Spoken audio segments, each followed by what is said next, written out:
CDP बारे और खास तौर पर PS ਟੈਟ ਦੇ ਵਿੱਚ जिस तरह की CDP आ रही है ਉਹਦੇ ਬਾਰੇ मैं 2 दिन ਪਹਿਲਾਂ ਤੁਹਾਡੇ ਨਾਲ ਇੱਕ ਵੀਡੀਓ ਸ਼ੇਅਰ ਕੀਤੀ ਸੀਗੀ। ਉਸ ਵੀਡੀਓ ਦਾ ਲਿੰਕ ਵੀ ਤੁਹਾਨੂੰ ਇਸ ਡਿਸਕ੍ਰਿਪਸ਼ਨ ਦੇ ਰਿਹਾ ਔਰ ਵੀ ਕਾਰਡ ਦੇ ਵਿੱਚ ਵੀ ਤੁਹਾਨੂੰ ਉਹ ਮਿਲ ਜਾਏਗੀ। ਇਸ ਵੀਡੀਓ ਤੋਂ ਬਾਅਦ ਤੁਸੀਂ ਉਸ ਵੀਡੀਓ ਨੂੰ ਵੀ ਧਿਆਨ ਨਾਲ ਦੇਖ ਲੈਣਾ। मैं ਇਹ ਗੱਲ ਇਸ ਕਰਕੇ ਕਹਿ ਰਿਹਾ क्योंकि ਅੱਜ ਜਿਹੜੇ मैं चीज़ ਤੁਹਾਡੇ ਨਾਲ डिस्कस ਕਰਨ ਲੱਗਿਆ उस वीडियो के बेसिस के उत्ते किस तरह के MCQs बनते हैं, किस तरह के क्वेश्चन पूछे जा सकते हैं, उन्होंने बारे मैं थोड़े नाल गल करांगा। जिवें मैं तुहानूं दस्सिया सी उहदे विच कि PS ਟੈਟ का पेपर किस तरीके का हुंदा है और पेपर 1 पेपर 2 उन्होंने बारे इन्फॉर्मेशन दसी सीगी। और मैनूं लगदा कि पिछली वीडियो दे विच इत्थे ETT लिखा गया सीगा, गलती नाल लिखा गया, but it was about PS TET सीगा ओह। सो यह डिस्क्रिप्शन सारी उहदे विच तुहाडे नाल डिस्कस की गई है, उस ध्यान नाल देख लेना। और फिर मैं तुहानूं ये भी दस्सिया सी कि तकरीबन 40-45 क्वेश्चन तकरीबन इस तरीके के सारे पेपर दे विच आउंदे ने और जे तुसीं इन्हां नूं चंगी तरह देख लिया तां तुहाडे तकरीबन 70 नंबर जिहड़े तुहाडे पैडागोजी दे विच आउंदे ने, 70 नंबरां दी पैडागोजी जिहड़ी आउंदी है ਉਹਦੇ ਵਿੱਚ तकरीबन 40-45 क्वेश्चन इसे तरीके ਦੇ ਹੁੰਦੇ ਨੇ और ਉਹਨਾਂ ਦੇ बेसिस ਦੇ ਉੱਤੇ ਹੀ ਤੁਹਾਡੇ ਨਾਲ ਅੱਜ मैं कुछ क्वेश्चन डिस्कस करांगा। और ਜਿਹੜੀਆਂ ਗੱਲਾਂ ਅਸੀਂ नहीं करनियां ਉਹ भी बेसिकली स्लाइड ਇਹਦੇ ਵਿੱਚ है, ਤੁਸੀਂ ਦੁਬਾਰਾ देख सकते हो ਇਹਨੂੰ। और ਇਹ स्लाइड ਹੈਗੀ ਜਿਹੜੇ कि काम ਆਪਾਂ नहीं करने चाहिए और ਇਹ उस तरीके ਦੇ काम ने ਜਿਹੜੇ कि ਸਾਨੂੰ करने चाहिए ने। सो ਇਹ ਸਲਾਈਡਾਂ ਨੂੰ ਤੁਸੀਂ ਦੁਬਾਰਾ ਦੇਖ ਸਕਦੇ ਹੋ, ਉਸ ਵੀਡੀਓ ਦੇ ਵਿੱਚ ਹੀ ਤੁਸੀਂ ਦੁਬਾਰਾ ਇਸ ਚੀਜ਼ ਨੂੰ ਚੈੱਕ ਕਰ ਸਕਦੇ ਹੋ। ਮੈਂ ਤੁਹਾਡੇ ਨਾਲ ਜਿਹੜੀ ਗੱਲ ਅੱਜ ਕਰਨੀ ਹੈ ਦੈਟ ਇਜ਼ ਕੁਐਸਚਨਸ। ਕਿਹੜੇ ਤਰ੍ਹਾਂ ਦੇ ਕੁਐਸਚਨ ਜਿਹੜੇ ਕਿ ਇਸ ਦੇ ਬੇਸਿਸ ਦੇ ਉੱਤੇ ਬਣਦੇ ਨੇ, ਬਹੁਤ ਸਾਰੇ ਕੁਐਸਚਨ ਬਣਦੇ ਨੇ ਪਰ ਮੈਂ ਤੁਹਾਡੇ ਨਾਲ ਥੋੜੇ ਜਿਹੇ ਕੁਐਸਚਨ ਅੱਜ ਡਿਸਕਸ ਕਰਨ ਲੱਗਿਆ। ਪਹਿਲਾ ਕੁਐਸਚਨ ਜਿਹੜਾ ਹੈਗਾ ਇੱਕ pre school, now you can understand pre school ਦੀ ਆਪਾਂ ਜਦੋਂ ਗੱਲ ਕਰਦੇ ਹਾਂ ਦੈਟ ਇਜ਼ ਪ੍ਰਾਇਮਰੀ ਸਕੂਲ ਹੋ ਗਿਆ ਤੁਹਾਡਾ। ਦਾ ਵਿਦਿਆਰਥੀ ਚਿੜੀਆ ਘਰ ਵਿੱਚ ਜ਼ੈਬਰਾ ਦੇ ਵੇਖ ਕੇ ਉਸ ਨੂੰ ਘੋੜਾ ਬੁਲਾਉਂਦਾ ਹੈ, ਜ਼ੈਬਰੇ ਨੂੰ ਦੇਖ ਕੇ ਘੋੜਾ ਬੁਲਾਉਂਦਾ ਹੈ। ਹੇਠ ਲਿਖਿਆਂ ਵਿੱਚੋਂ ਅਧਿਆਪਕ ਦੁਆਰਾ ਕਿਹੜੀ ਵਿਧੀ ਦਾ ਵਰਤੋਂ ਉਚਿਤ ਹੈ। ਟੀਚਰ ਜੇ ਉਸ ਨੂੰ ਦੱਸਣਾ ਚਾਹੇ ਕਿ ਇਹ ਘੋੜਾ ਨਹੀਂ ਜ਼ੈਬਰਾ ਹੈ, ਉਹਨੂੰ ਕਿਸ ਤਰੀਕੇ ਨਾਲ ਸਮਝਾਏਗਾ। ਪਹਿਲੀ ਆਪਸ਼ਨ ਹੈ ਉਹ ਤੈਨੂੰ ਇਹ ਵੀ ਨਹੀਂ ਪਤਾ, ਜ਼ੈਬਰਾ Z ਫॉर ਜ਼ੈਬਰਾ ਤੂੰ ਕਿਤਾਬ 'ਚ ਦੇਖਿਆ ਨਹੀਂ ਨਾ। ਆਪਾਂ ਨੇ ਪਹਿਲਾਂ ਕੀ ਗੱਲ ਕੀਤੀ, ਆਪਾਂ ਨੇ ਨੈਗੇਟਿਵ ਕੋਈ ਗੱਲ ਨਹੀਂ ਕਰਨੀ ਬੱਚੇ ਦੇ ਨਾਲ। ਸੋ ਪਹਿਲੀ ਆਪਸ਼ਨ ਸਾਡੀ ਕੀ ਹੋਏਗੀ, ਇਹ ਗਲਤ ਹੋਏਗੀ। ਕੱਲ ਹੀ ਤੁਹਾਨੂੰ ਇਹਦੇ ਬਾਰੇ ਦੱਸਿਆ ਸੀਗਾ, ਕੱਲ ਹੀ ਤਾਂ ਆਪਾਂ ਜ਼ੈਬਰਾ ਬਾਰੇ ਪੜ੍ਹਿਆ ਸੀਗਾ, ਤੁਹਾਨੂੰ ਇਹ ਵੀ ਯਾਦ ਨਹੀਂ। ਫਿਰ ਆਪਾਂ ਕੀ ਗੱਲ ਕੀਤੀ ਹੈ, ਨੈਗੇਟਿਵ ਗੱਲ ਕੀਤੀ ਹੈ। ਇਹ ਵੀ ਚੀਜ਼ ਜਿਹੜੀ ਸੀਗੀ ਇਹ ਬੱਚਿਆਂ ਦੇ ਵਾਸਤੇ ਇਹ ਗਲਤ ਹੋਏਗੀ, ਇਹ ਆਪਸ਼ਨ ਗਲਤ ਹੋ ਜਾਏਗੀ। ਜ਼ੈਬਰਾ ਤੇ ਘੋੜੇ ਦਾ ਫਰਕ ਦੱਸਣਾ ਔਰ ਹਾਂ ਇਹ ਘੋੜੇ ਵਰਗਾ ਦਿਖਦਾ ਹੈ, ਜ਼ੈਬਰਾ ਕਿਹਾ ਜਾਂਦਾ ਹੈ। ਹੁਣ ਇਹ ਦੋਨੋਂ ਆਪਸ਼ਨਸ ਨੇੜੇ ਦੀਆਂ ਲੱਗਦੀਆਂ ਨੇ ਪਰ ਆਪਾਂ ਗੱਲ ਕਰ ਰਹੇ ਹਾਂ ਬੱਚੇ ਨੂੰ ਸਮਝਾਉਣ ਦੀ ਗੱਲ ਕਰ ਰਹੇ ਹਾਂ। ਔਰ ਇਹ ਜਿਹੜੀ ਆਪਸ਼ਨ ਹੈਗੀ ਹੈ ਇਹ ਦੋਨੋਂ ਆਪਸ਼ਨ ਸਾਨੂੰ ਠੀਕ ਨਜ਼ਰ ਆਉਂਦੀਆਂ ਨੇ ਪਰ ਇਹ ਕੀ ਹੈ, ਇਹ ਚੀਜ਼ ਐਨਾਲਾਈਜ਼ ਕਰਨ ਵਾਲੀ ਹੈ ਕਿ ਐਨਾਲਿਸਿਸ ਕਰੋ ਤੁਸੀਂ ਇਸ ਚੀਜ਼ ਦਾ ਕਿ ਜ਼ੈਬਰੇ ਤੇ ਘੋੜੇ ਦਾ ਫਰਕ ਦੱਸਣਾ ਸ਼ੁਰੂ ਕਰ ਦਿਓ ਉੱਥੇ ਉਹ। ਨਾਓ ਬੱਚੇ ਨਾਲ ਅਸੀਂ ਜਿਹੜੀ ਕਿਹੜੀ ਗੱਲ ਕਰਨੀ ਹੈ ਕਿ ਬੱਚੇ ਨੂੰ ਸਮਝਾਉਣ ਦੀ ਗੱਲ ਕਰਨੀ ਹੈ, ਐਨਾਲਿਸਿਸ ਨਹੀਂ ਕਰਨਾ ਕਿਸੇ ਚੀਜ਼ ਦਾ। ਸੋ ਆਪਸ਼ਨ ਦੋਨੋਂ ਮਤਲਬ ਕਿ ਜਿਹੜੀਆਂ ਹੈਗੀਆਂ ਨੇ ਪੋਜ਼ਿਟਿਵ ਤਰੀਕੇ ਦੇ ਵਿੱਚ ਨੇ ਪਰ ਆਹ ਵਾਲੀ ਆਪਸ਼ਨ ਜਿਹੜੀ ਹੈਗੀ ਹੈ that is the most appropriate. ਕਿਉਂ? ਕਿਉਂਕਿ ਅਸੀਂ ਇਹਦੀ ਕੀ ਗੱਲ ਹੈ, ਇਹ ਘੋੜੇ ਵਰਗਾ ਦਿਖਦਾ ਹੈ, ਬੱਚੇ ਨੂੰ ਚੀਜ਼ ਸਮਝ ਆਉਂਦੀ ਹੈ। ਹਾਂ ਇਹ ਜ਼ੈਬਰਾ ਹੈ, ਦਿਖਦਾ ਘੋੜੇ ਵਰਗਾ ਹੀ ਹੈ ਪਰ ਇਹ ਘੋੜਾ ਹੈ ਔਰ ਇਹਦੇ ਵਿੱਚ ਕੀ ਹੈ, ਇਹਦੇ ਵਿੱਚ ਸਟ੍ਰਾਈਪਸ ਨੇ। ਠੀਕ ਹੈ, ਇਹਦੇ ਵਿੱਚ ਤੁਹਾਨੂੰ ਘੋੜੇ ਦੇ ਵਿੱਚ ਸਟ੍ਰਾਈਪਸ ਨਹੀਂ ਹੁੰਦੀਆਂ, ਜ਼ੈਬਰਾ ਸਟ੍ਰਾਈਪਸ ਨੇ। ਸੋ ਇਸ ਤਰੀਕੇ ਨਾਲ ਜਦੋਂ ਬੱਚੇ ਨੂੰ ਸਮਝਾਵਾਂਗੇ ਉਹ ਚੀਜ਼ ਜ਼ਿਆਦਾ ਸਮਝ ਆਏਗੀ। ਸੋ ਇਸ ਤਰੀਕੇ ਦੇ ਕੁਐਸਚਨ ਜਿਹੜੇ ਕਿ ਸਾਡੇ CDP 'ਚ ਬਣਦੇ ਨੇ। ਨੈਕਸਟ ਅਸੀਂ ਦੇਖਦੇ ਹਾਂ ਹੁਣ ਇਹ ਇੱਕ ਪ੍ਰਭਾਵਸ਼ਾਲੀ ਅਧਿਆਪਕ। ਠੀਕ ਹੈ ਜੀ, ਇੱਕ ਇਫੈਕਟਿਵ ਟੀਚਰ। ਪ੍ਰਭਾਵਸ਼ਾਲੀ ਅਧਿਆਪਕ ਦਾ ਮਤਲਬ ਕੀ ਹੋਇਆ, ਇੱਕ ਇਫੈਕਟਿਵ ਟੀਚਰ ਉਸ ਜਮਾਤ ਵਿੱਚ ਜਿੱਥੇ ਵਿਦਿਆਰਥੀ ਵੱਖ-ਵੱਖ ਪਿਛੋਕੜ ਦੇ ਡਿਫਰੈਂਟ ਮਲਟੀਕਲਚਰਲ ਸਾਡੀ ਕਲਾਸ ਹੋ ਗਈ। ਮਤਲਬ that means they can be from the socio economic background ਤੋਂ ਅਲੱਗ-ਅਲੱਗ ਤਰੀਕੇ ਦੇ ਹੋ ਸਕਦੇ ਨੇ। ਉਹਨਾਂ ਵਿੱਚ ਕੀ ਕਰੇਗਾ, ਸਮਾਨ ਆਰਥਿਕ ਪਿਛੋਕੜ ਵਾਲੇ ਵਿਦਿਆਰਥੀਆਂ ਨੂੰ ਇਕੱਠਾ ਕਰਕੇ ਸਮੂਹ ਬਣਾਏਗਾ। ਠੀਕ ਹੈ ਜੀ, ਇਹ ਆਪਾਂ ਪਹਿਲਾਂ ਗੱਲ ਉਹਦੇ 'ਚ ਕੀਤੀ ਸੀ ਆਪਾਂ ਨੇ ਕਿ ਆਪਾਂ ਨੇ ਗਰੁੱਪਿੰਗ ਜਿਹੜੀ ਸੀਗੀ ਉਹ ਸੈਗਰੀਗੇਸ਼ਨ ਨਹੀਂ ਕਰਨੀ। ਸੈਗਰੀਗੇਸ਼ਨ ਕਿਸ ਬੇਸ ਤੇ ਹੋ ਸਕਦੀ ਹੈ ਇਹ ਵੀ ਤੁਹਾਡੇ ਨਾਲ ਡਿਸਕਸ ਕੀਤਾ ਸੀਗਾ ਕਿ ਚਲੋ ਜੀ यूपी ਦੇ ਬੰਦੇ ਇੱਧਰ ਬੈਠ ਜਾਓ ਜਾਂ ਜਿਹੜੇ ਪੰਜਾਬੀ ਨੇ ਇੱਧਰ ਬੈਠ ਜਾਓ, ਹਿਮਾਚਲ ਦੇ ਇੱਧਰ ਬੈਠ ਜਾਓ, ਹਰਿਆਣੇ ਦੇ ਇੱਧਰ ਬੈਠ ਜਾਓ, ਉਹ ਵੀ ਨਹੀਂ ਕਰਨਾ ਅਸੀਂ ਉਹ। ਠੀਕ ਹੈ ਜੀ, ਜਾਂ ਆਰਥਿਕ ਦ੍ਰਿਸ਼ਟੀ ਨਾਲ ਗਰੀਬ ਬੱਚੇ ਪਿੱਛੇ ਬਹਿ ਜਾਓ, ਅਮੀਰ ਅੱਗੇ ਆ ਜਾਓ, ਉਹ ਵੀ ਨਹੀਂ ਕਰਨਾ ਅਸੀਂ ਉਹ। ਸੋ ਇਹ ਆਪਸ਼ਨ ਕੀ ਹੋਏਗੀ, ਇਹ ਗਲਤ ਹੋਏਗੀ। ਵੰਚਿਤ ਪਿਛੋਕੜ ਦੇ ਵਿਦਿਆਰਥੀਆਂ ਨੂੰ ਮਿਹਨਤ ਕਰਨ ਲਈ ਜ਼ੋਰ ਲਗਾਏਗਾ। ਜਿਹੜੇ ਬੱਚੇ ਦੈਟ ਮੀਨਸ ਡਿਸਐਡਵਾਂਟੇਜਸ ਹੈਗੇ ਨੇ ਉਹਨਾਂ ਤੇ ਜ਼ੋਰ ਲਗਾਏਗਾ ਕਿਤੇ ਨਾ ਕਿਤੇ ਉਹ, ਠੀਕ ਹੈ ਜੀ, ਤਾਂ ਕਿ ਉਹ ਆਪਣੇ ਸਾਥੀਆਂ ਨਾਲ ਮੇਲ ਕਰ ਸਕਣ ਨਾ। ਇਹ ਹੈ ਤਾਂ ਇਹ ਪੋਜ਼ਿਟਿਵ ਚੀਜ਼ ਇਹ, ਠੀਕ ਹੈ ਜੀ। ਸੋ ਆਪਾਂ ਦੇਖੀਏ ਕਿ ਹੋਰ ਆਪਸ਼ਨਸ ਕੀ ਨੇ ਹੁਣ। ਇਹ ਸਮੂਹ ਵਿੱਚ ਵਿਅਕਤੀਗਤ ਭਿੰਨਤਾਵਾਂ ਨਾਲ ਮੁਖਾਤਬ ਹੋਣ ਲਈ ਉਹਨਾਂ ਦੇ ਸਾਂਸਕ੍ਰਿਤਿਕ ਗਿਆਨ ਤੇ ਕੇਂਦਰਿਤ ਕਰੇਗਾ, ਠੀਕ ਹੈ ਜੀ। ਦੈਟ ਮੀਨਸ ਉਹਨਾਂ ਦੇ ਕਲਚਰਲ ਡਿਫਰੈਂਸਿਸ ਨੂੰ ਅੰਡਰਸਟੈਂਡ ਕਰਕੇ ਉਹਨਾਂ ਦੇ ਉੱਤੇ ਕੇਂਦਰਿਤ ਕਰੇਗਾ, ਉਹਨਾਂ ਨੂੰ ਸਮਝਣ ਦੀ ਕੋਸ਼ਿਸ਼ ਕਰਕੇ ਉਹਨਾਂ ਨੂੰ ਸਮਝਾਉਣ ਦੀ ਕੋਸ਼ਿਸ਼ ਕਰੇਗਾ। ਫਿਰ ਸੰਸਕ੍ਰਿਤ ਗਿਆਨ ਨੂੰ ਅਣਦੇਖਿਆ ਕਰੇਗਾ। ਦੈਟ ਮੀਨਸ ਉਹਨਾਂ ਦੇ ਕਲਚਰਲ ਡਿਫਰੈਂਸਿਸ ਨੂੰ ਜਿਹੜਾ ਸੀ ਨਿਗੇਟ ਕਰ ਦੇਗਾ, ਉਹਨਾਂ ਵੱਲ ਧਿਆਨ ਹੀ ਨਹੀਂ ਦੇਗਾ ਨਾ। ਜਿਹੜੀ ਚੀਜ਼ ਸਾਡੇ ਸਾਹਮਣੇ ਪ੍ਰਤੱਖ ਨਜ਼ਰ ਆਉਂਦੀ ਹੈ ਉਸ ਚੀਜ਼ ਨੂੰ ਅਣਦੇਖਿਆ ਕਰ ਦੇਣਾ ਉਹ ਵੀ ਗਲਤ ਹੈ, ਠੀਕ ਹੈ ਜੀ। ਦੈਟ ਮੀਨਸ ਸਾਡੇ ਕੋਲ ਦੋ ਆਪਸ਼ਨਸ ਬਚੀਆਂ ਹੁਣ ਇਹ ਬੀ ਐਂਡ ਸੀ। ਵੰਚਿਤ ਪਿਛੋਕੜ ਤੋਂ ਵਿਦਿਆਰਥੀਆਂ ਨੂੰ ਮਿਹਨਤ ਕਰਨ ਲਈ ਆਖੇ ਜ਼ੋਰ ਲਾਏਗਾ, ਮਿਹਨਤ ਕਰਨ ਲਈ ਜ਼ੋਰ ਲਾਏਗਾ, ਠੀਕ ਹੈ ਜੀ ਨਾ। ਅਸੀਂ ਬੱਚਿਆਂ ਨੂੰ ਕਦੇ ਵੀ ਇਹ ਨਹੀਂ ਕਹਿਣਾ ਉਹ ਤੂੰ ਜ਼ੋਰ ਲਾ, ਹੋਰ ਮਿਹਨਤ ਕਰ, ਠੀਕ ਹੈ ਜੀ। ਸਾਡਾ ਪਰਪਸ ਕੀ ਹੈ, ਬੱਚੇ ਨੂੰ ਕਿ ਚੀਜ਼ ਸਮਝ ਆਉਣੀ ਚਾਹੀਦੀ ਹੈ ਔਰ ਉਹਦੀ ਇੰਡੀਵਿਜੂਅਲ ਡਿਫਰੈਂਸਿਸ ਨਾਲ ਮੁਖਾਤਬ ਹੋਣ ਲਈ ਉਹਨਾਂ ਦੇ ਸੰਸਕ੍ਰਿਤ ਗਿਆਨ ਦੇ ਉੱਤੇ ਕੇਂਦਰਿਤ ਕਰੇਗਾ। ਦੈਟ ਮੀਨਸ ਉਹਨਾਂ ਦੇ ਜਿਹੜੇ ਕਲਚਰਲ ਡਿਫਰੈਂਸਿਸ ਨੇ, ਬਿਹਾਰੀ ਹੈ, ਮਲਟੀਕਲਚਰਲ ਸਾਡੀ ਕਲਾਸ ਹੈਗੀ ਹੈ, ਯੂਪੀ ਦੇ ਬੱਚੇ ਨੇ, ਹਰਿਆਣੇ ਦੇ ਬੱਚੇ ਨੇ, ਹਿਮਾਚਲ ਦੇ ਬੱਚੇ ਨੇ, ਪੰਜਾਬ ਦੇ ਬੱਚੇ ਨੇ ਨਾ। Teacher she will try to understand the differences, cultural differences ਔਰ ਉਹਨਾਂ ਨੂੰ ਉਹਨਾਂ ਦੇ ਮੁਤਾਬਕ ਹੀ ਢਾਲਣ ਦੀ ਕੋਸ਼ਿਸ਼ ਕਰੇਗਾ। ਸੋ ਸਾਡੀ ਆਪਸ਼ਨ ਕੀ ਬਣੇਗੀ, C option will be the right answer. ਬੱਚਿਆਂ ਨੂੰ ਜ਼ੁਬਾਨੀ ਜਾਂ ਗੈਰ ਮੌਖਿਕ ਸਜ਼ਾ ਦੇਣ ਦੇ ਨਤੀਜੇ ਕੀ ਨਿਕਲਦੇ ਹਨ, ਠੀਕ ਹੈ ਜੀ, ਨਿਕਲਦੇ ਹਨ ਉਹਨਾਂ ਨੂੰ ਕੰਮ ਕਰਨ ਲਈ ਪ੍ਰੇਰਿਤ ਕਰਦੇ ਹਨ ਨਾ। ਆਮ ਤੌਰ ਤੇ ਮੈਂ ਤੁਹਾਡੇ ਨਾਲ ਪਹਿਲਾਂ ਵੀ ਗੱਲ ਕੀਤੀ ਸੀਗੀ ਕਿ ਸਜ਼ਾ ਦੇਣਾ, ਦਿਸ ਵਿਲ ਅਮਾਉਂਟ ਟੂ ਸਜ਼ਾ ਦੇਣਾ। ਸਜ਼ਾ ਦੇਣਾ ਦੈਟ ਮੀਨਸ ਆਪਾਂ ਨੇ ਕੀ ਗੱਲ ਕਰਨੀ ਹੈ, ਇਹ it is not helpful at all, ਠੀਕ ਹੈ ਜੀ। ਉਹਨਾਂ ਨੂੰ ਪ੍ਰੇਰਿਤ ਕਰੇਗਾ, ਬਿਲਕੁਲ ਬੱਚਿਆਂ ਨੂੰ ਬਿਲਕੁਲ ਪ੍ਰੇਰਿਤ ਨਹੀਂ ਕਰਦਾ ਇਹ, ਠੀਕ ਹੈ ਜੀ। ਬੱਚੇ ਦੇ ਚਰਿੱਤਰ ਨੂੰ ਉਭਾਰੇਗਾ, ਬਿਲਕੁਲ ਨਹੀਂ ਉਭਾਰੇਗਾ। ਇਹ ਤਾਂ ਸਗੋਂ ਉਹਨੂੰ ਹੋਰ ਆਪਣੀ ਅੱਖਾਂ ਦੇ ਵਿੱਚ ਨੀਵਾਂ ਕਰ ਦੇਗਾ ਜਾਂ ਉਹਨੂੰ ਜਿਹੜਾ ਸੀਗਾ ਡਿਸਕਰੇਜ ਕਰੇਗਾ। ਆਪਣੇ ਨੰਬਰ ਸੁਧਾਰ ਲਿਆਉਣ ਲਈ ਪ੍ਰੇਰਿਤ ਕਰੇਗਾ, ਨਾਟ ਐਟ ਆਲ, ਠੀਕ ਹੈ ਜੀ। ਤੁਸੀਂ ਕਿਸੇ ਤੋਂ ਜ਼ਬਰਦਸਤੀ ਕੁਝ ਕੰਮ ਕਰਵਾ ਸਕਦੇ ਹੋ, ਠੀਕ ਹੈ ਜੀ, ਪਰ ਉਹਨੂੰ ਮੋਟੀਵੇਟ ਨਹੀਂ ਕਰ ਸਕਦੇ ਹੋ। ਉਹਨਾਂ ਦੇ ਆਤਮ ਸਨਮਾਨ ਨੂੰ ਠੇਸ ਪਹੁੰਚਾ ਰਹੇ ਹਨ, ਯੈਸ, ਠੀਕ ਹੈ ਜੀ। ਇਹਦੇ ਨਾਲ ਕੀ ਹੋ ਰਿਹਾ, ਬੱਚੇ ਦੇ ਆਤਮ ਸਨਮਾਨ ਨੂੰ ਠੇਸ ਪਹੁੰਚਦੀ ਹੈ। ਸੋ ਦੈਟ ਮੀਨਸ ਇਹ ਜਿਹੜੀ ਚੀਜ਼ ਹੈਗੀ ਹੈ ਇਹ ਨਹੀਂ ਹੋਣੀ ਚਾਹੀਦੀ ਔਰ ਇਹਦੇ ਨਤੀਜੇ ਕੀ ਨਿਕਲਦੇ ਨੇ, ਬੱਚੇ ਦੇ ਆਤਮ ਸਨਮਾਨ ਨੂੰ ਠੇਸ ਪਹੁੰਚਦੀ ਹੈ। So D option will be our right answer. ਇਹ ਜਿਹੜੇ ਕੁਐਸਚਨ ਨੇ ਬੇਸਿਕਲੀ ਮੈਂ ਤੁਹਾਨੂੰ ਜਿਹੜੇ ਕਰਵਾ ਰਿਹਾ ਪੀਐਸਟੈਟ ਦੇ ਪ੍ਰੀਵੀਅਸ ਪੇਪਰਾਂ ਦੇ ਵਿੱਚੋਂ ਕੁਝ ਕੁਐਸਚਨ ਨੇ, ਉਹਨਾਂ ਦੇ ਉੱਤੇ ਬੇਸਡ ਹੈ, ਉਹਨਾਂ ਦੇ ਬੇਸਿਸ ਦੇ ਉੱਤੇ ਜਾਂ ਉਹਨਾਂ ਦੇ ਨਾਲ ਰਲਦੇ ਜੁਲਦੇ ਜਿਹੜੇ ਕੁਐਸਚਨ ਹੈਗੇ ਨੇ ਉਹ ਤੁਹਾਨੂੰ ਮੈਂ ਕਰਵਾ ਰਿਹਾ ਤਾਂ ਕਿ ਤੁਹਾਨੂੰ ਸਮਝ ਵੀ ਆ ਜਾਏ ਔਰ ਤੁਹਾਨੂੰ ਪਤਾ ਲੱਗੇ ਕਿ ਐਗਜ਼ਾਮ 'ਚ ਕੁਐਸਚਨ ਕਿਸ ਤਰੀਕੇ ਦੇ ਆਉਂਦੇ ਹਨ। ਹੇਠ ਦਿੱਤਿਆਂ ਵਿੱਚੋਂ ਕਿਹੜਾ ਲਿੰਗ ਵੰਡ ਜੈਂਡਰ ਡਿਸਕ੍ਰਿਮੀਨੇਸ਼ਨ ਵੱਲ ਸੰਕੇਤ ਕਰਦਾ ਹੈ, ਠੀਕ ਹੈ ਜੀ। ਜੈਂਡਰ ਡਿਸਕ੍ਰਿਮੀਨੇਸ਼ਨ ਨਾਓ, ਜੈਂਡਰ ਡਿਸਕ੍ਰਿਮੀਨੇਸ਼ਨ ਹੋਣੀ ਚਾਹੀਦੀ ਹੈ ਕਿ ਨਹੀਂ ਹੋਣੀ ਚਾਹੀਦੀ, ਨਹੀਂ ਹੋਣੀ ਚਾਹੀਦੀ।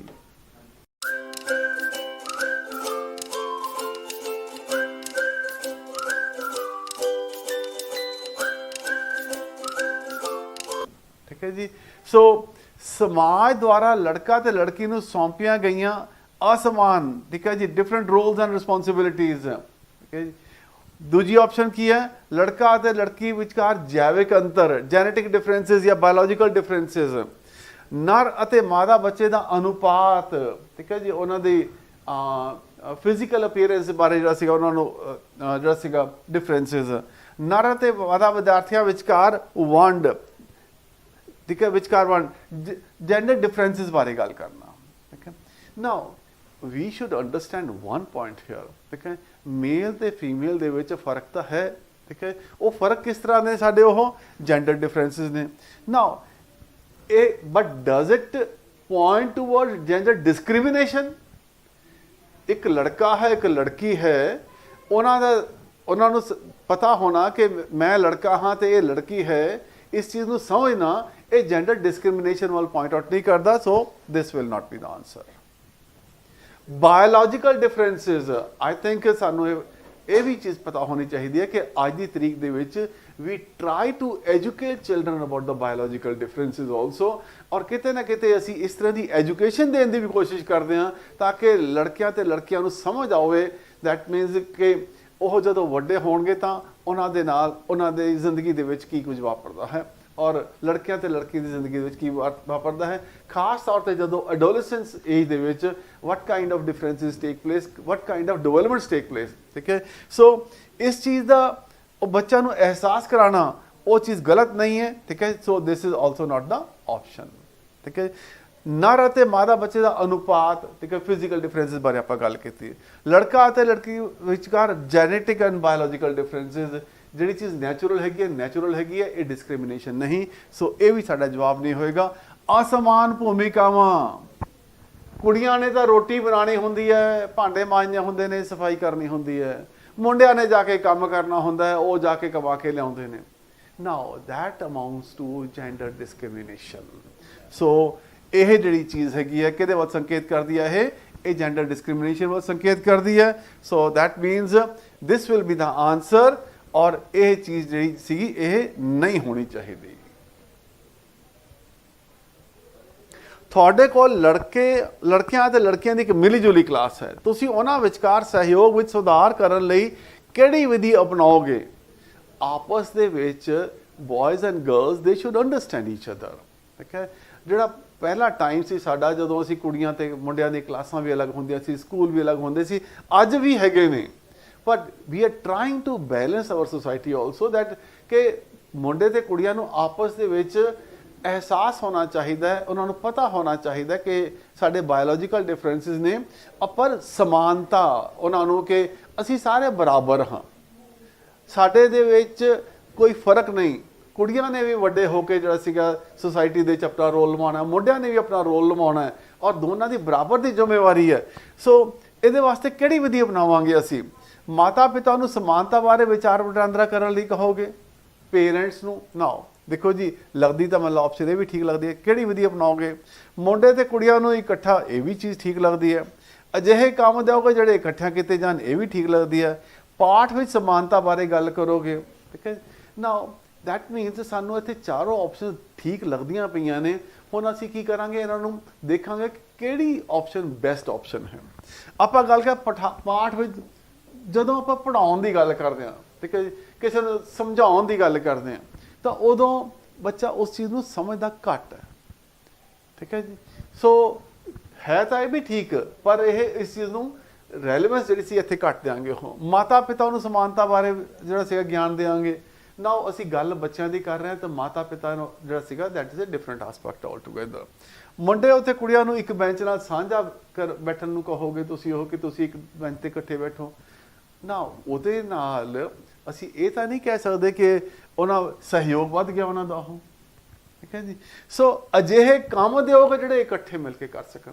ਜਦੋਂ ਆਪਸ ਦੇ ਵਿੱਚ ਕੋਈ ਐਕਟੀਵਿਟੀ ਪਰਫਾਰਮ ਕਰਨਗੇ, ਆਪਸ ਦੇ ਵਿੱਚ ਕਮਿਊਨੀਕੇਸ਼ਨ ਹੋਏਗਾ, ਆਪਸ ਦੇ ਵਿਚਾਰ ਵਟਾਂਦਰਾ ਹੋਏਗਾ, ਤਾਂ ਡੈਫੀਨੇਟਲੀ ਕੀ ਵਧੇਗਾ? ਉਹਦੇ ਨਾਲ ਸਹਿਯੋਗ ਵਧੇਗਾ, ਔਰ that means C option will be our right answer.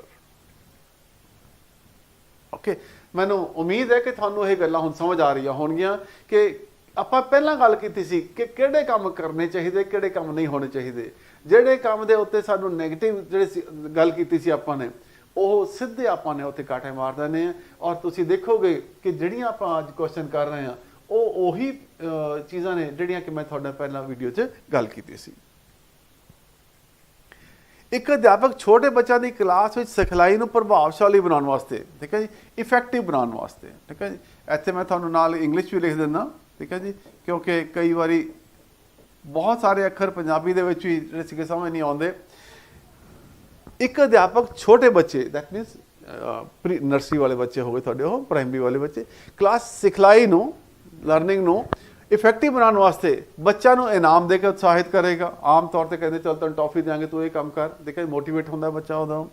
ਹਰ ਰੋਜ਼ ਅਭਿਆਸ ਕਰਾ ਸਕਦਾ ਉਹ, ਇਹਦੇ ਨਾਲ ਵੀ ਬੱਚਿਆਂ ਦੀ ਡੈਫੀਨੇਟਲੀ ਇੰਪਰੂਵਮੈਂਟ ਹੁੰਦੀ ਹੈ। ਉਹ ਬੱਚਿਆਂ ਵਿੱਚ ਮੁਕਾਬਲਾ ਆਯੋਜਿਤ ਕਰਵਾ ਸਕਦਾ ਹੈ, ਠੀਕ ਹੈ ਜੀ, ਇਹਦੇ ਨਾਲ ਵੀ ਬੱਚੇ ਕਈ ਵਾਰ ਮੋਟੀਵੇਟ ਹੁੰਦੇ ਨੇ। ਵਿਸ਼ੇ ਨੂੰ ਬੱਚਿਆਂ ਦੀ ਜ਼ਿੰਦਗੀ ਨਾਲ ਜੋੜ ਕੇ ਸਮਝਾ ਸਕਦਾ ਹੈ, ਠੀਕ ਹੈ, ਸਮਝਾ ਸਕਦਾ। ਸਮਝਾ ਸਕਦਾ ਹੈ। ਠੀਕ ਹੈ ਜੀ। ਨਾਓ ਚਾਰੋਂ ਆਪਸ਼ਨਸ ਠੀਕ ਲੱਗਦੀਆਂ ਨੇ, ਕਿਹੜੀ ਆਪਸ਼ਨ ਬੈਸਟ ਹੋਏਗੀ? ਨਾਓ that means ਰੋਜ਼ ਅਭਿਆਸ ਕਰਾ ਸਕਦਾ ਹੈ, ਰੱਟੇ ਲਵਾ ਸਕਦਾ ਹੈ ਸਾਨੂੰ ਉਹ, ਠੀਕ ਹੈ। that option will go wrong। ਇਹ ਚੀਜ਼ ਅਸੀਂ ਪਹਿਲਾਂ ਵੀ ਗੱਲ ਕੀਤੀ ਸੀ ਕਿ ਕਿਹੜੀ ਚੀਜ਼ ਨਹੀਂ ਕਰਨੀ। ਬੱਚੇ ਨੂੰ ਰੱਟੇ ਲਵਾਓ, ਬਾਰ-ਬਾਰ ਕਰਾਓ ਇੱਕੋ ਕੰਮ ਵਾਸਤੇ, ਬੱਚਾ ਬੋਰ ਹੋ ਜਾਂਦਾ ਹੈ।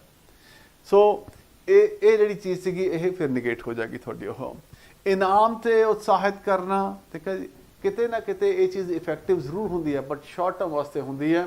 ਦੈਟ ਮੀਨਸ ਬੰਦਾ ਲਾਲਚ ਵਿੱਚ ਆ ਕੇ ਜਿਹੜਾ ਕੰਮ ਕਰ ਰਿਹਾ ਉਹ ਆਪਣੀ ਲਰਨਿੰਗ ਦੇ ਪ੍ਰੋਸੈਸ ਨੂੰ ਜਿਹੜਾ ਸੀਗਾ ਉੱਥੇ ਸਮੇਂ ਤਾਂ ਜਾਏਗਾ, ਪਰ ਉਹ but then he will get used to those kind of things also। so ਜਦੋਂ ਆਪਾਂ ਇਹਨਾਂ ਚ ਕੰਪੇਅਰ ਕਰਾਂਗੇ ਤਾਂ ਇਸ ਚੀਜ਼ ਨੂੰ ਵੀ ਆਪਾਂ ਨਿਗੇਟ ਕਰ ਦਿਆਂਗੇ।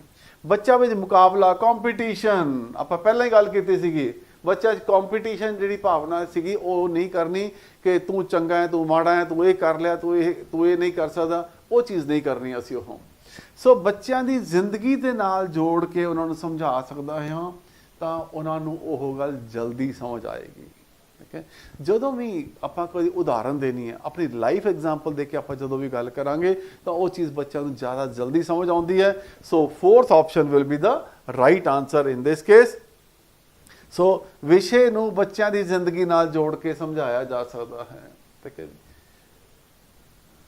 ਅਸੀਂ ਖੇਤਾਂ ਨੂੰ ਪਾਣੀ ਕਿਉਂ ਦਿੰਦੇ ਹਾਂ, ਬਾਰਿਸ਼ ਕਿਉਂ ਹੁੰਦੀ ਹੈ, ਠੀਕ ਹੈ ਜੀ, ਜਾਂ ਅਸੀਂ ਰੋਟੀ ਕਿਉਂ ਖਾਂਦੇ ਹਾਂ, ਉਹਨੂੰ ਅਸੀਂ ਪੜ੍ਹਾਈ ਕਿਉਂ ਕਰਦੇ ਹਾਂ।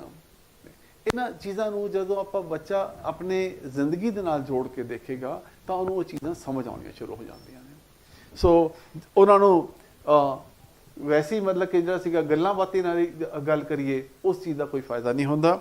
ਸੋ ਇਹ ਵਿਸ਼ੇ ਬਾਰੇ ਬੱਚਿਆਂ ਨੂੰ ਜ਼ਿੰਦਗੀ ਨਾਲ ਜੋੜ ਕੇ ਸਮਝਾਇਆ ਜਾਣਾ ਚਾਹੀਦਾ ਹੈ।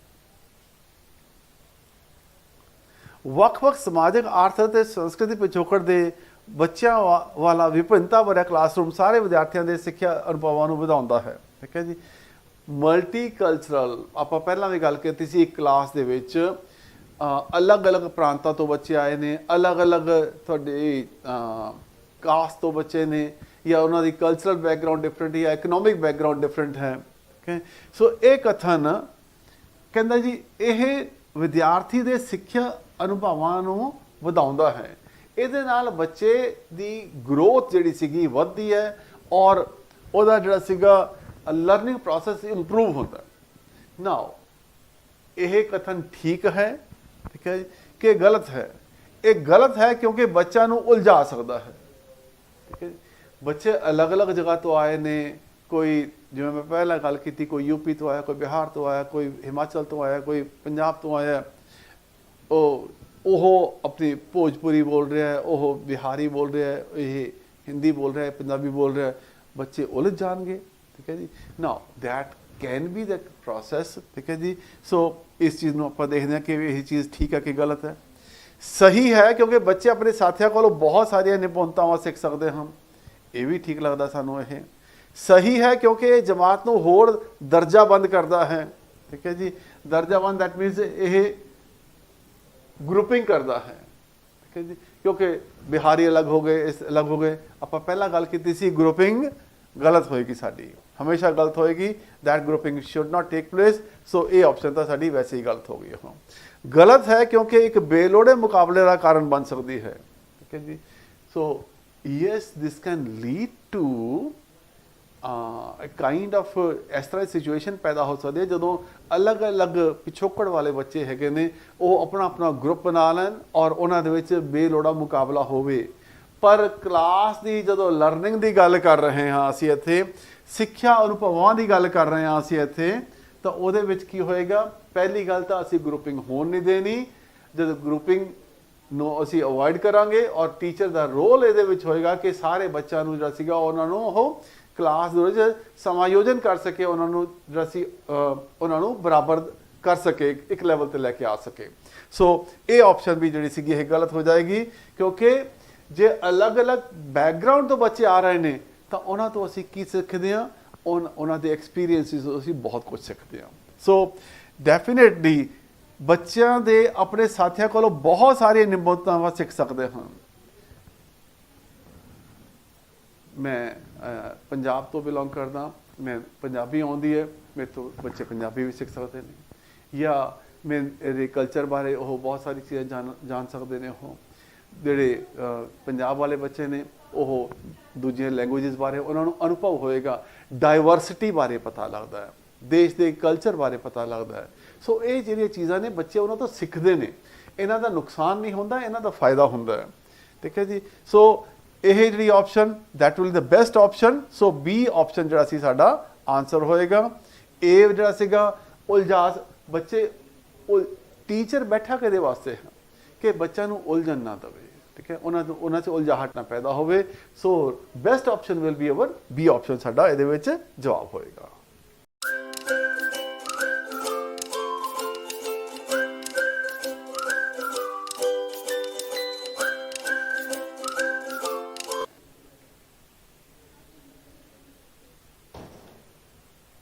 ਵਿਦਿਆਰਥੀਆਂ ਵਿੱਚ ਸੰਕਲਪ ਵਿਕਾਸ ਨੂੰ ਉਤਸ਼ਾਹਿਤ ਕਰਨ ਲਈ ਹੇਠ ਲਿਖੀਆਂ ਵਿਧੀਆਂ ਵਿੱਚੋਂ ਕਿਹੜੀ ਸਭ ਤੋਂ ਵੱਧ ਪ੍ਰਭਾਵਸ਼ਾਲੀ ਹੈ? ਠੀਕ ਹੈ, ਸੰਕਲਪ ਕੀ ਹੋ ਗਿਆ ਤੁਹਾਡਾ? ਕਨਸੈਪਚੁਅਲ, ਕੰਸੈਪਚੁਅਲ, ਕਿ ਤੁਹਾਨੂੰ ਬੇਸਿਕਸ ਪਤਾ ਹੋਣ। ਨਵੇਂ ਸੰਕਲਪ ਨੂੰ, ਨਿਊ ਕਨਸੈਪਟ ਨੂੰ, ਕੋਈ ਨਵੀਂ ਚੀਜ਼ ਪੜ੍ਹਾਉਣ ਲੱਗਿਆ ਟੀਚਰ ਨੂੰ ਪੁਰਾਣੇ ਦੇ ਹਵਾਲੇ ਤੋਂ ਬਿਨਾਂ ਆਪਣੇ ਆਪ ਸਮਝਣ ਦੀ ਲੋੜ ਹੈ। ਵੀ ਟੀਚਰ ਆਇਆ ਕਲਾਸ ਦੇ ਵਿੱਚ, ਮੈਂ ਤੁਹਾਨੂੰ ਦੱਸਣ ਲੱਗਿਆ ਇਹ ਗੱਲ, ਅੱਜ ਅਸੀਂ ਲਾਈਟ ਬਾਰੇ ਗੱਲ ਕਰਾਂਗੇ ਜਾਂ ਨਿਊਟਨਸ ਲਾਅ ਬਾਰੇ ਗੱਲ ਕਰਾਂਗੇ। ਠੀਕ ਹੈ ਜੀ। ਸੋ ਉਹਨੇ ਆਇਆ ਤੇ ਆ ਕੇ ਪੜ੍ਹਾਉਣਾ ਸ਼ੁਰੂ ਕਰ ਦਿੱਤਾ ਵੀ ਮੈਂ ਤਾਂ ਆਪਣਾ ਕੰਮ ਕਰ ਦਿੱਤਾ। ਠੀਕ ਹੈ, do you think this is a right practice? ਠੀਕ ਹੈ ਜੀ, ਰੋਂਗ। ਗਲਤ ਵਿਚਾਰਾਂ ਨੂੰ ਸਹੀ ਵਿਚਾਰਾਂ ਨਾਲ ਬਦਲੋ। ਮੈਂ ਪੜ੍ਹਾਉਣਾ ਸ਼ੁਰੂ ਕੀਤਾ ਹੈ ਔਰ ਬੱਚੇ ਤੋਂ ਕੋਈ ਸਵਾਲ ਪੁੱਛਿਆ ਤੇ ਉਹਨੇ ਮਤਲਬ ਕਿ ਗਲਤ ਜਵਾਬ ਦਿੱਤਾ, ਨਹੀਂ ਇਹਦਾ ਜਵਾਬ ਇਹ ਹੋਣਾ ਚਾਹੀਦਾ। ਠੀਕ ਹੈ ਜੀ। ਵਾਂਸ ਅਗੇਨ ਬੱਚੇ ਨੂੰ ਆਪਾਂ ਨੇ ਕੀ ਕਰ ਦਿੱਤਾ? ਇਹ ਉਹਨੂੰ ਡੀਮੋਟੀਵੇਟ ਕਰ ਦਿੱਤਾ। ਠੀਕ ਹੈ ਜੀ। So this will again be the wrong option. ਵਿਦਿਆਰਥੀਆਂ ਨੂੰ ਕਈ ਉਦਾਹਰਨਾਂ ਦਿਓ ਤੇ ਉਹਨਾਂ ਨੂੰ ਤਰਕ ਦੀ ਵਰਤੋਂ ਕਰਨ ਲਈ ਉਤਸ਼ਾਹਿਤ ਕਰੋ। ਠੀਕ ਹੈ ਜੀ, ਇਹ ਵੀ ਠੀਕ ਲੱਗਦਾ ਸਾਨੂੰ। ਇਹ ਵਿਦਿਆਰਥੀਆਂ ਨੂੰ ਉਦੋਂ ਤੱਕ ਸਜ਼ਾ ਦਿਓ ਜਦ ਤੱਕ ਉਹ ਲੋੜੀਂਦੀਆਂ ਤਬਦੀਲੀਆਂ ਨਹੀਂ ਕਰ ਲੈਂਦੇ। ਉਹੀ ਸਜ਼ਾ ਦੇਣ ਵਾਲਾ ਕਨਸੈਪਟ ਪਹਿਲਾਂ ਹੀ ਗੱਲ ਕੀਤੀ ਸੀਗੀ ਉਹ, ਕਿ ਇਹ ਤਾਂ ਹਮੇਸ਼ਾ ਹੀ ਗਲਤ ਹੈ। ਵਿਦਿਆਰਥੀਆਂ ਨੂੰ ਉਦਾਹਰਨਾਂ ਦਿਓ। ਠੀਕ ਹੈ ਜੀ। ਜਦੋਂ ਆਪਾਂ ਨਿਊਟਨ ਲਾਅ ਦੀ ਗੱਲ ਕਰਦੇ ਹਾਂ ਤਾਂ ਉਹਨਾਂ ਵਿਦਿਆਰਥੀਆਂ ਨੂੰ ਐਗਜ਼ਾਮਪਲ ਦੇ ਸਕਦੇ ਕਿ ਮੈਂ ਬਾਲ ਜਿਹੜੀ ਸੀਗੀ ਦੀਵਾਰ ਦੇ ਉੱਤੇ ਮਾਰੀ, ਬਾਲ ਵੜਕ ਕੇ ਮੇਰੇ ਕੋਲ ਵਾਪਸ ਆ ਗਈ। ਠੀਕ ਹੈ, ਇਹ ਨਿਊਟਨ ਦਾ ਲਾਅ ਹੈ। ਠੀਕ ਹੈ, ਉਹ ਲਾਅ ਨੂੰ ਜਿਹੜਾ ਮੈਂ ਸਮਝਾਉਣ ਦੀ ਕੋਸ਼ਿਸ਼ ਕਰਾਂਗਾ ਤਾਂ ਬੱਚੇ ਨੂੰ ਉਹ ਗੱਲ ਬੜੀ ਜਲਦੀ ਸਮਝ ਆ ਜਾਏਗੀ, ਬਜਾਏ ਇਹਦੇ ਕਿ ਮੈਂ ਜਿਹੜਾ ਸੀਗਾ ਕਹਿਤਾ ਨਿਊਟਨ ਦਾ ਲਾਅ ਜਿਹੜਾ ਸੀਗਾ ਇਹ 3 ਲਾਅ ਨੇ, ਪਹਿਲਾ ਲਾਅ ਇਹ ਕਹਿੰਦਾ, ਦੂਜਾ ਲਾਅ ਇਹ ਕਹਿੰਦਾ, ਤੀਜਾ ਲਾਅ ਇਹ ਕਹਿੰਦਾ, ਚਲੋ ਇਹ ਰੱਟਾ ਮਾਰ ਕੇ ਯਾਦ ਕਰੋ। ਨੋ। ਠੀਕ ਹੈ, ਜਦੋਂ ਮੈਂ ਐਗਜ਼ਾਮਪਲ ਦੇ ਕੇ ਗੱਲ ਕਰਦਾ ਤਾਂ ਬੱਚੇ ਨੂੰ ਉਹ ਗੱਲ ਫਟ ਸਮਝ ਆ ਜਾਂਦੀ ਹੈ। ਸੋ ਇਸ ਤਰੀਕੇ ਨਾਲ ਬੱਚੇ ਨੂੰ ਜਿਹੜਾ ਸੀਗਾ ਅਸੀਂ ਕਹਾਂਗੇ ਕਿ ਸਾਡਾ ਜਵਾਬ ਕੀ ਹੋਏਗਾ ਇਹ, ਕਿ ਵਿਦਿਆਰਥੀਆਂ ਨੂੰ ਉਦਾਹਰਨਾਂ ਦਿਓ ਤੇ ਉਹਨਾਂ ਨੂੰ ਤਰਕ ਦੀ ਵਰਤੋਂ ਕਰਨ ਲਈ ਉਤਸ਼ਾਹਿਤ ਕਰੋ। ਇਹਨਾਂ ਵਿੱਚੋਂ ਕਿਹੜਾ ਸਿੱਖਿਆ ਦਾ ਬੈਸਟ ਤਰੀਕਾ ਹੈ? ਠੀਕ ਹੈ ਜੀ, ਆਪਾਂ ਕਹਿੰਦੇ ਕਿ ਸਭ ਤੋਂ ਅੱਛਾ ਤਰੀਕਾ ਹੈ, ਸਭ ਤੋਂ ਅੱਛਾ ਤਰੀਕਾ ਹੈ। ਠੀਕ ਹੈ ਜੀ। ਸੋ ਆਪਾਂ ਇਹਦੇ 'ਚ ਗੱਲ ਕਰਦੇ ਹਾਂ ਕਿ ਕਿਹੜਾ ਸਭ ਤੋਂ ਬੈਸਟ ਤਰੀਕਾ ਹੈ। ਤਾਂ ਬੱਚਿਆਂ ਨੂੰ ਯਾਦ ਕਰਨ ਵਾਸਤੇ ਕਿਹਾ ਜਾਵੇ। ਪਹਿਲੀ ਐਗਜ਼ਾਮਪਲ ਹੀ ਸੀ ਉਹਦੇ ਵਿੱਚ ਕਿ ਰੱਟਾ ਤਾਂ ਮਰਵਾਉਣਾ ਹੀ ਨਹੀਂ ਬੱਚਿਆਂ ਨੇ ਆਪਾਂ ਨੂੰ, ਜਾਂ ਇਹ ਨਹੀਂ ਕਹਿਣਾ ਕਿ ਬਾਰ-ਬਾਰ ਪੜ੍ਹੋ ਤੁਸੀਂ ਇਸ ਚੀਜ਼ ਨੂੰ। So that means first option ਤਾਂ ਪਹਿਲਾਂ ਹੀ ਇੱਥੇ ਗਲਤ ਹੋ ਗਈ। ਬੱਚਿਆਂ ਨੂੰ ਅੱਛੀ ਕਿਤਾਬਾਂ ਬਾਰੇ ਸੁਚੇਤ ਕੀਤਾ ਜਾਵੇ। ਠੀਕ ਹੈ ਜੀ, ਚੰਗੀ ਚੀਜ਼ ਲੱਗਦੀ ਹੈ ਕਿ ਬੱਚਿਆਂ ਨੂੰ ਕਿਤਾਬਾਂ ਬਾਰੇ ਦੱਸਿਆ ਜਾਵੇ। ਇਹਨੂੰ ਆਪਾਂ ਹੋਰ ਐਨਾਲਾਈਜ਼ ਕਰ ਲੈਂਦੇ ਹਾਂ। ਬੱਚਿਆਂ ਨੂੰ ਗਰੁੱਪ ਐਕਟੀਵਿਟੀ ਰਾਹੀਂ ਸਮਝਾਇਆ ਜਾਵੇ, ਇਹ ਵੀ ਚੀਜ਼ ਠੀਕ ਲੱਗਦੀ ਹੈ। ਬੱਚਿਆਂ ਨੂੰ ਵਿਸ਼ੇ ਉੱਤੇ ਖੋਜ ਕਰਨ ਵਾਸਤੇ ਕਿਹਾ ਜਾਵੇ। ਨਾ, ਅਸੀਂ ਬੱਚਿਆਂ ਨੂੰ ਸਿੱਖਿਆ ਦਾ ਤਰੀਕਾ ਜਿਹੜਾ ਸੀਗਾ ਉਹ ਦੇਖਣਾ ਕਿ ਕਿਹੜਾ ਤਰੀਕਾ ਜਿਹੜਾ ਸੀਗਾ ਅੱਛਾ ਤਰੀਕਾ ਨਹੀਂ ਹੈ। ਠੀਕ ਹੈ ਨਾ, ਤਰੀਕਾ ਨਹੀਂ ਹੈ। ਠੀਕ ਹੈ ਜੀ।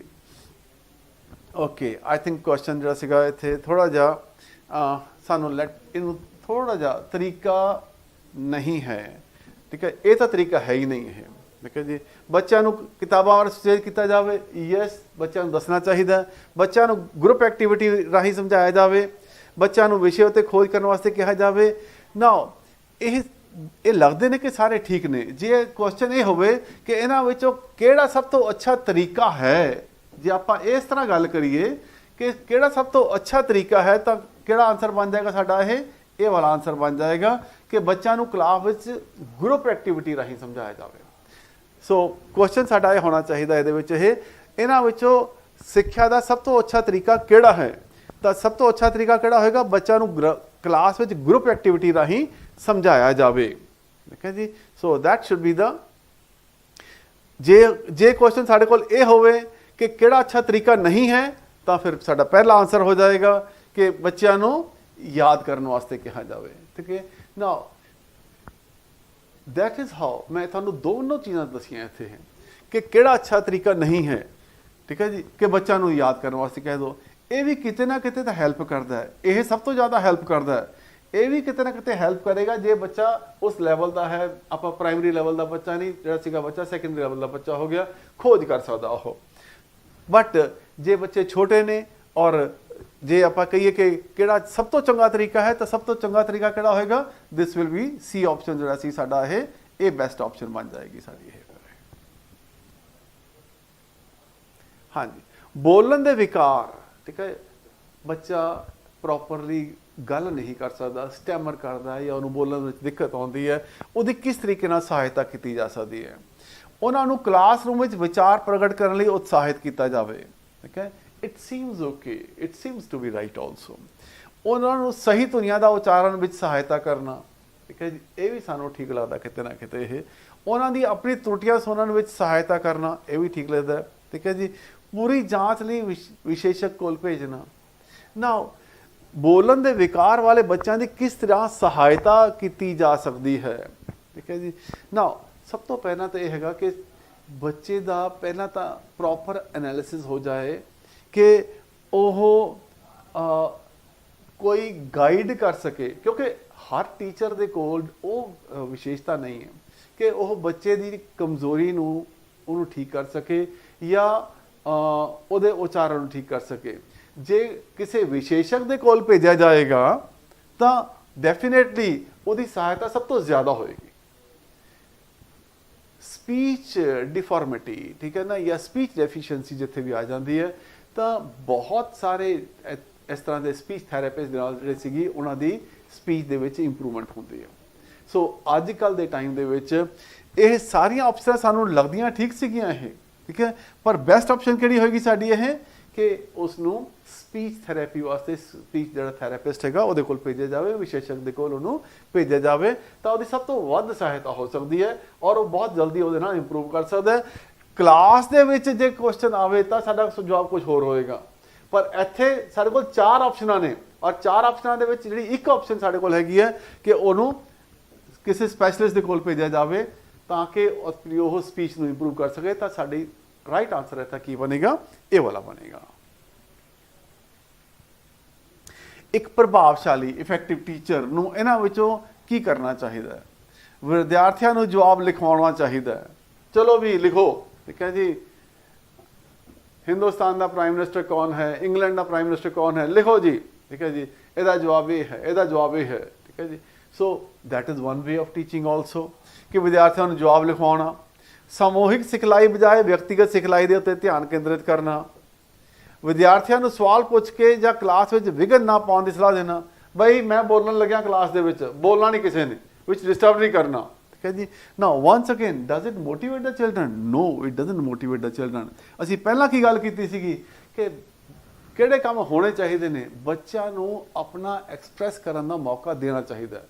ਭਾਵੇਂ ਬੱਚਾ ਤੁਹਾਨੂੰ ਡਿਸਟਰਬ ਬੋਲ ਕੇ ਵਿੱਚ ਡਿਸਟਰਬ ਕਰਦਾ, ਬੱਚੇ ਨੂੰ ਡਿਸਟਰਬ ਨਹੀਂ ਕਰਨਾ ਅਸੀਂ, ਠੀਕ ਹੈ। ਜੇ ਉਹਨੇ ਕੋਈ ਸਵਾਲ ਪੁੱਛਿਆ ਹੈ ਜਾਂ ਉਹਨੇ ਕੋਈ ਗੱਲ ਕਹੀ ਹੈ, ਉਹਦਾ ਇੱਕ ਅਵਚੇਤਨ ਮਨ ਹੈ ਜਿਹੜਾ ਕਿ ਉਹਦੇ ਦਿਮਾਗ ਦੇ ਵਿੱਚ ਕੋਈ ਖਿਆਲ ਉਪਜ ਹੋਇਆ ਹੈ, ਤਾਂ ਉਸ ਸਵਾਲ ਨੂੰ ਜਿਹੜਾ ਸੀਗਾ, ਬੱਚੇ ਦੇ ਸਵਾਲ ਨੂੰ ਆਪਾਂ ਇਗਨੋਰ ਨਹੀਂ ਕਰਨਾ। ਇਸ ਕਰਕੇ ਇਹ ਚੀਜ਼ ਗਲਤ ਹੈ।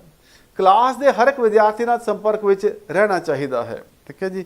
ਸੋ ਅਸੀਂ ਦੇਖਦੇ ਹਾਂ ਕਿ ਸਾਡੀ ਕੀ ਆਪਸ਼ਨ ਕਿਹੜੀ ਬਣਦੀ ਹੈ ਇਹਦੇ ਵਿੱਚ। ਬੇਸਿਕਲੀ ਨਾ ਵਿਦਿਆਰਥੀ ਨੂੰ ਜਵਾਬ ਲਿਖਵਾਉਣਾ ਗਲਤ ਹੋ ਗਿਆ, ਇਹ ਵੀ ਗਲਤ ਹੋ ਗਿਆ। ਸਮੂਹ ਸਿਖਲਾਈ ਦੀ ਬਜਾਏ ਵਿਅਕਤੀਗਤ ਸਿਖਲਾਈ, ਫਿਰ ਤਾਂ ਹੋ ਗਈ ਟਿਊਸ਼ਨ, ਹੋ ਗਈ ਉਹ ਤਾਂ ਇੰਡੀਵਿਜੂਅਲ ਟਿਊਸ਼ਨ ਹੋ ਗਈ, ਠੀਕ ਹੈ ਜੀ। ਇਹ ਵੀ ਚੀਜ਼ ਜਿਹੜੀ ਸੀ ਗਲਤ ਹੋ ਗਈ। ਇੰਡੀਵਿਜੂਅਲ ਟਿਊਸ਼ਨ ਤਾਂ ਟੀਚਰ ਨੇ ਨਹੀਂ ਕਰਨੀ। ਸੋ ਕਲਾਸ ਦੇ ਵਿੱਚ ਵਿਦਿਆਰਥੀਆਂ ਨਾਲ ਸੰਪਰਕ ਵਿੱਚ ਰਹਿਣਾ ਚਾਹੀਦਾ ਹੈ। ਜਦੋਂ teacher establishes a contact with the children, ਠੀਕ ਹੈ, ਤਾਂ ਬੱਚੇ ਦੀ ਸਮਝ ਦੇ ਵਿੱਚ ਆਪਣੇ ਆਪ ਵਾਧਾ ਹੋਣਾ ਸ਼ੁਰੂ ਹੋ ਜਾਂਦਾ ਹੈ। ਸਭ ਤੋਂ ਜ਼ਿਆਦਾ ਪ੍ਰਭਾਵ ਉਸ ਟੀਚਰ ਦਾ ਪੈਂਦਾ ਹੈ ਜਿਹੜਾ ਹਰ ਇੱਕ ਬੱਚੇ ਨੂੰ ਸਮਝਦਾ ਹੈ ਔਰ ਬੱਚੇ ਨੂੰ ਸਮਝ ਕੇ ਜਿਹੜਾ ਸੀਗਾ ਉਹ ਬੱਚਿਆਂ ਵਾਂਗ ਉਹਨਾਂ ਦੇ ਲੈਵਲ ਦੇ ਉੱਤੇ ਆ ਕੇ ਗੱਲ ਕਰਦਾ ਹੈ। That is the best way of teaching. So ਸਾਡਾ ਜਵਾਬ ਕਿਹੜਾ ਬਣੇਗਾ? ਸਾਡਾ ਡੀ ਆਪਸ਼ਨ ਜਵਾਬ ਬਣੇਗਾ। ਸੋ ਨੈਕਸਟ ਕੁਐਸਚਨ, ਬੱਚਾ ਵਿੱਚ ਸਵੈ ਅਧਿਐਨ, ਠੀਕ ਹੈ ਜੀ, ਦੈਟ ਇਜ਼ ਸੈਲਫ ਸਟੱਡੀ। ਇਹਦਾ ਮਤਲਬ ਕੀ ਹੋਇਆ? ਸੈਲਫ ਸਟੱਡੀ ਦੀ ਆਦਤ ਕਿਸ ਤਰ੍ਹਾਂ ਵਿਕਸਿਤ ਕੀਤੀ ਜਾ ਸਕਦੀ ਹੈ? ਠੀਕ ਹੈ ਜੀ, ਮਹਾਨ ਵਿਅਕਤੀਆਂ ਦੀ ਉਦਾਹਰਨ ਦੇ ਕੇ, ਸਵੈ ਅਧਿਐਨ ਉੱਪਰ ਲੈਕਚਰ ਦੇ ਕੇ, ਆਪਣੀ ਉਦਾਹਰਨ ਦੇ ਕੇ, ਨਵਾਂ ਸਾਹਿਤ ਉਪਲਬਧ ਕਰਾ ਕੇ। ਅਬਰਾਹਮ ਲਿੰਕਨ ਜੀ ਉਹਨੇ ਜਿਹੜਾ ਸੀਗਾ ਸੈਲਫ ਸਟੱਡੀ ਕੀਤੀ ਸੀਗੀ, ਉਹਦੀ ਐਗਜ਼ਾਮਪਲ ਦੇਤੀ ਆਪਾਂ ਨੇ। ਜਾਂ ਹੋਰ ਵੱਡੇ ਵੱਡੇ ਜਿਹੜੇ ਸੀਗੇ ਅਸੀਂ ਜਵਾਹਰ ਲਾਲ ਨਹਿਰੂ ਦੀ ਗੱਲ ਕਰ ਦਿੱਤੀ, ਜਾਂ ਅਸੀਂ ਲਾਲ ਬਹਾਦਰ ਸ਼ਾਸਤਰੀ ਦੀ ਗੱਲ ਕਰ ਦਿੱਤੀ।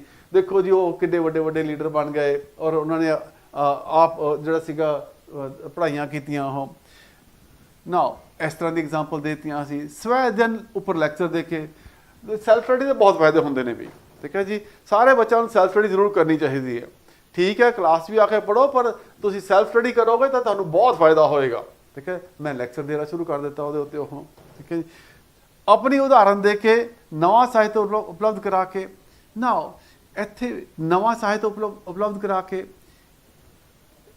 ਇਹ ਥੋੜਾ ਜਿਹਾ ਆਊਟ ਆਫ ਦਾ ਕੰਟੈਸਟ ਹੋ ਗਿਆ। ਸੋ ਅਸੀਂ ਇਹਦੇ ਵਿੱਚ ਦੇਖਦੇ ਹਾਂ ਕਿ ਕਿਹੜੀ ਸਾਡੀ ਆਪਸ਼ਨ ਹੈਗੀ, ਰਾਈਟ ਆਪਸ਼ਨ ਬਣਦੀ ਹੈ। ਆਪਣਾ ਉਦਾਹਰਨ ਦੇ ਕੇ। ਦੇਖੋ ਮੈਂ ਜਦੋਂ ਕਾਲਜ ਵਿੱਚ ਪੜ੍ਹ ਰਿਹਾ ਸੀ ਤਾਂ ਮੈਂ ਨਾਲ ਦੀ ਨਾਲ ਜਰਮਨ ਦੀਆਂ ਕਲਾਸਾਂ ਵੀ ਲਗਾਉਣੀਆਂ ਸ਼ੁਰੂ ਕਰ ਦਿੱਤੀਆਂ।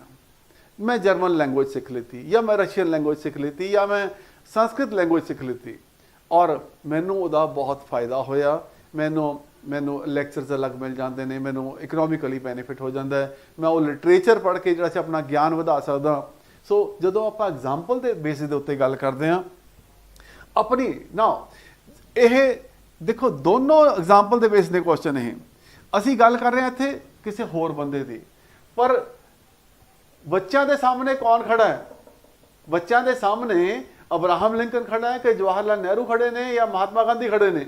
ਬੱਚਿਆਂ ਸਾਹਮਣੇ ਤਾਂ ਟੀਚਰ ਖੜਾ ਹੈ ਔਰ ਬੱਚਿਆਂ ਵਾਸਤੇ ਸਭ ਤੋਂ ਇੰਪੋਰਟੈਂਟ ਪਰਸਨ ਕਿਹੜਾ ਕਲਾਸ ਦੇ ਵਿੱਚ? ਉਹ ਟੀਚਰ ਹੁੰਦਾ ਹੈ। ਸੋ ਜਦੋਂ ਟੀਚਰ ਖੁਦ ਆਪਣੀ ਐਗਜ਼ਾਮਪਲ ਦੇ ਕੇ ਗੱਲ ਕਰਦਾ ਹੈ ਤਾਂ ਬੱਚਿਆਂ ਦੇ ਉੱਤੇ ਸਭ ਤੋਂ ਜ਼ਿਆਦਾ ਇਫੈਕਟ ਪੈਂਦਾ ਹੈ। ਇਸ ਕਰਕੇ ਜਦੋਂ ਆਪਣੀ ਉਦਾਹਰਨ ਦੇ ਕੇ ਗੱਲ ਕਰਾਂਗੇ ਤਾਂ definitely that will be the best option for answer.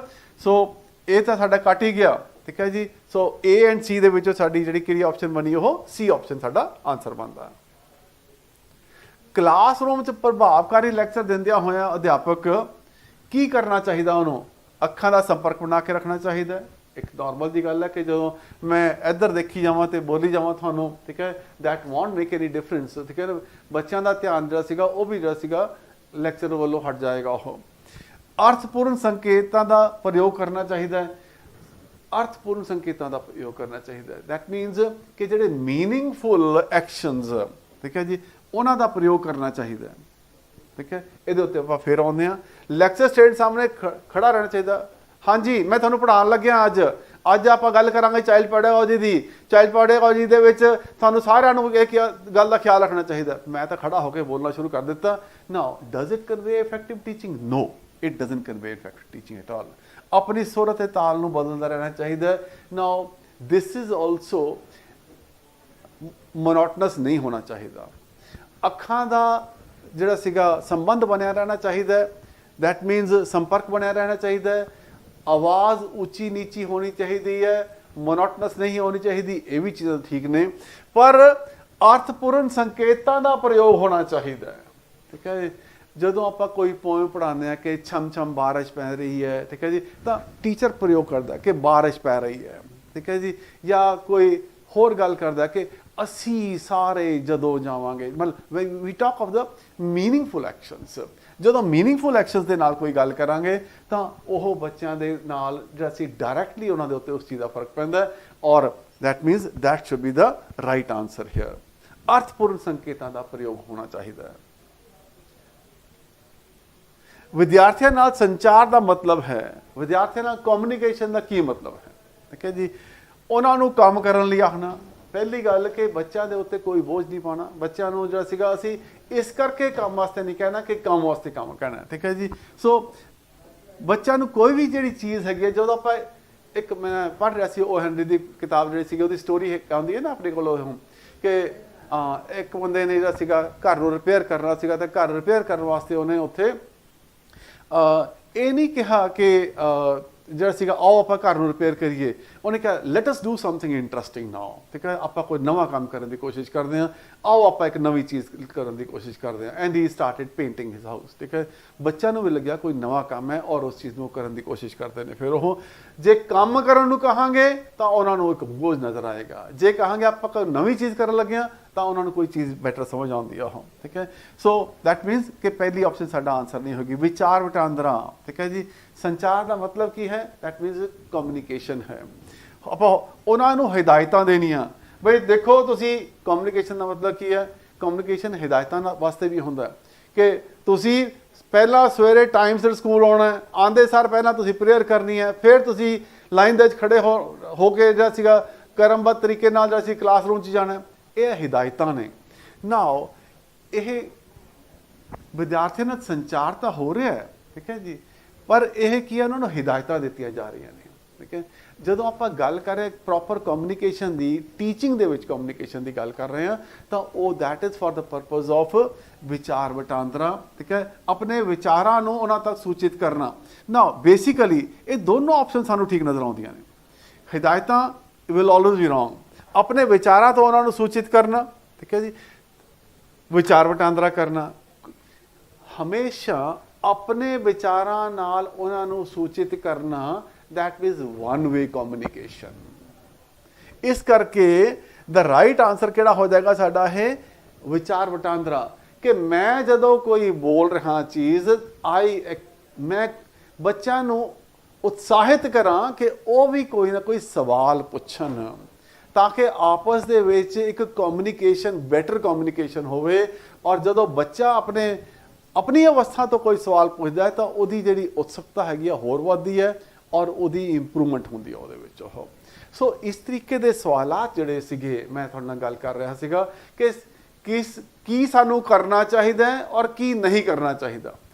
ਅੱਜ ਦੀ ਜਿਹੜੀ ਵੀਡੀਓ ਹੈ, ਅੱਜ ਦੇ ਜਿਹੜੇ 15 ਸਵਾਲ ਆਪਾਂ ਕੀਤੇ ਨੇ, ਬੇਸਿਕਲੀ ਮੈਂ ਤੁਹਾਨੂੰ ਉਹੀ ਪਹਿਲਾਂ ਤੁਹਾਨੂੰ ਕਿੰਨੇ ਸਾਰੇ ਪੁਆਇੰਟ ਲਗਾਏ ਸੀਗੇ, ਅੱਜ ਦੀ ਪੀਪੀਟੀ ਦੇ ਵਿੱਚ ਵੀ ਉਹ ਸ਼ਾਮਲ ਹੈਗੇ ਨੇ। ਤੁਸੀਂ ਉਹਨਾਂ ਨੂੰ ਵੀ ਚੈੱਕ ਕਰ ਸਕਦੇ ਹੋ। ਪੁਰਾਣੀ ਵੀਡੀਓ ਦੇ ਵਿੱਚ ਵੀ ਤੁਸੀਂ ਉਹਨਾਂ ਨੂੰ ਚੰਗੀ ਤਰ੍ਹਾਂ ਸਮਝ ਸਕਦੇ ਹੋ ਕਿ ਉਹਨਾਂ ਚੀਜ਼ਾਂ ਨੂੰ ਅੱਜ ਅਸੀਂ ਇਹਨਾਂ ਕੁਐਸਚਨਾਂ ਦੇ ਉੱਤੇ ਕਿਵੇਂ ਇੰਪਲੀਮੈਂਟ ਕੀਤਾ। ਇਹਨਾਂ ਚੀਜ਼ਾਂ ਨੂੰ ਤੁਸੀਂ ਯਾਦ ਰੱਖੋਗੇ, then you will also score good marks in your examination। ਤੁਹਾਡੇ ਨੰਬਰ ਜਿਹੜੇ ਸੀਗੇ, ਮੈਨੂੰ ਪੂਰੀ ਉਮੀਦ ਹੈ ਕਿ ਜਿਵੇਂ ਤੁਹਾਨੂੰ ਪਹਿਲਾਂ ਕਿਹਾ ਸੀਗਾ ਕਿ 70 ਕੁਐਸਚਨ ਪੈਡਾਗੋਜੀ ਔਰ ਚਾਈਲਡ ਡਿਵੈਲਪਮੈਂਟ ਦੇ ਉੱਤੇ ਆ ਜਾਂਦੇ ਨੇ। 17 ਦੇ ਵਿੱਚੋਂ 40-45 ਕੁਐਸਚਨ ਤਕਰੀਬਨ ਇਸ ਤਰੀਕੇ ਦੇ ਹੁੰਦੇ ਨੇ ਜਿਨ੍ਹਾਂ ਨੂੰ ਤੁਸੀਂ ਜਿਹੜਾ ਸੀਗਾ ਸਮਝ ਪਾਓਗੇ। ਔਰ ਜੇ ਸਮਝ ਪਾਓਗੇ ਤਾਂ ਉਸ ਤੋਂ ਬਾਅਦ ਜਿਹੜਾ ਸੀਗਾ we will be able to understand ਔਰ ਚੰਗੇ ਨੰਬਰ ਆਪਾਂ ਲੈ ਪਾਵਾਂਗੇ। With this we wish you all the best. ਕਿ ਇਸੇ ਤਰੀਕੇ ਨਾਲ ਆਪਾਂ ਫਿਰ ਅਗਲੀ ਵੀਡੀਓ ਦੇ ਵਿੱਚ ਹੋਰ ਕੁਐਸਚਨ ਲੈ ਕੇ, ਹੋਰ ਥਿਊਰੀਆਂ ਲੈ ਕੇ ਤੁਹਾਡੇ ਨਾਲ ਸ਼ਾਮਲ ਹੋਵਾਂਗੇ।